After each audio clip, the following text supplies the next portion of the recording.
Hi guys, welcome to Kiruthi's travel.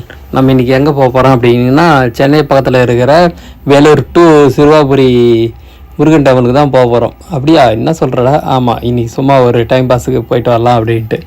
வாங்க போகலாமா? எங்கூட பயணம் பண்ண தயாரா?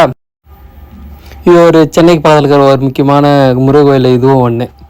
அது இல்லாமல் மயில் மீது அருணகிரிநாதருக்கு இத்தலத்தில் காட்சி அளித்ததும் இந்த தலத்தில் தான். அது இல்லாமல் 4 திருப்புகழ் பாடல் பெற்ற இதுதான், இந்த கோவில் தான். அது இல்லாமல் புது வீடு கட்டுறதுக்கு, புது வீட்டில் கூட யாரோ எல்லாருமே இந்த கோவிலுக்கு திருப்புகழை ஓதி வழிபாடு செய்தால் எல்லாமே சிறப்பாக நடைபெறும் அப்படின்றது இந்த கோவிலினுடைய தல வரலாறு. வாங்க நம்ம அப்படியே பயணம் பண்ணிக்கினே போயிட்டு முருகரை தரிசனம் பண்ணலாம். உள்ளே சொல்லும் மூலம் எடுக்க போகிறது கிடையாது. அதனால் எங்கூட பயணம் பண்ணுங்கள். நம்ம வேறு டேட்டில் போக சொல்ல நான் கோயிலை பற்றி சொல்கிறேன். வாங்க போகலாம்.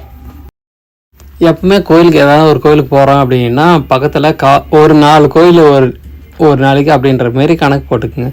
அதுதான் முக்கியமான விஷயமா இருக்கும். அப்போ கணக்கு போட்டோம் 4 இல்லைன்னா கரெக்டாக அங்கே கோயில் நடத்திறக்க சொல்ல அந்த இடத்துக்கு போயிடணும். ஒரு 2 மணி நேரம் ஆகுது வேலூர்லேருந்து நம்ம அங்கே போகிறோம் அப்படின்னு 2-2.5 மணி நேரம் ஆகுதுன்னா முன்னாடியே போயிட்டு அங்கே 5:15 முருகர் கோயில் போயிடணும்.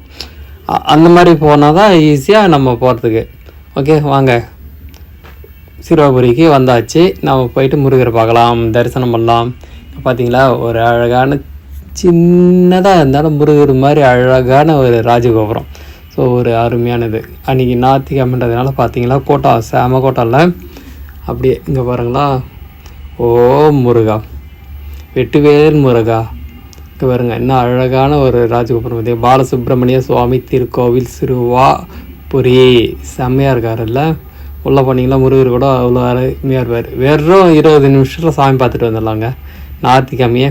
ஸோ எப்போ கோயில் திறந்துருக்கு அப்படின்னு பார்த்தீங்கன்னா, காலையில் 6 மணிலேருந்து 12 மணி வரைக்கும், அப்புறமா மாலை 4 மணிலேருந்து 8:30 மணி வரைக்கும். இது தாங்க ஸ்பெஷலாக. ஞாயிற்றுக்கிழமை மட்டும் ஸ்பெஷலாக ஒரு 1 மணி நேரம் 2 மணி நேரம் டைம் இருக்கும். கூட்டத்தை பொறுத்து எக்ஸ்டெண்ட் பண்ணிடுவாங்க. ஸோ இவ்வளோ தாங்க. அழகாக உள்ளே போனால் போயிட்டு முருகரை பார்த்து தரிசனம் பண்ணிவிட்டு வந்துடலாங்க. ஒரு அருமையான ஒரு கோவில். எல்லாருமே பாருங்கள். இது பாருங்கள் எவ்வளோ கூட்டம் இருக்குது. ஞாயிற்றுக்கிழமை வீக் டேஸில் வந்தீங்கன்னா மீடியமாக இருக்கும். சட்டுன்னு பார்த்துட்டு சட்டுன்னு அதுவே 1/2 ஹவரில் சாமி பார்த்துட்டு வெளியே போயிடலாம். முருகர் அந்த அளவுக்குலாம் ரஷ் வச்சுக்கிறது கிடையாது அவங்க.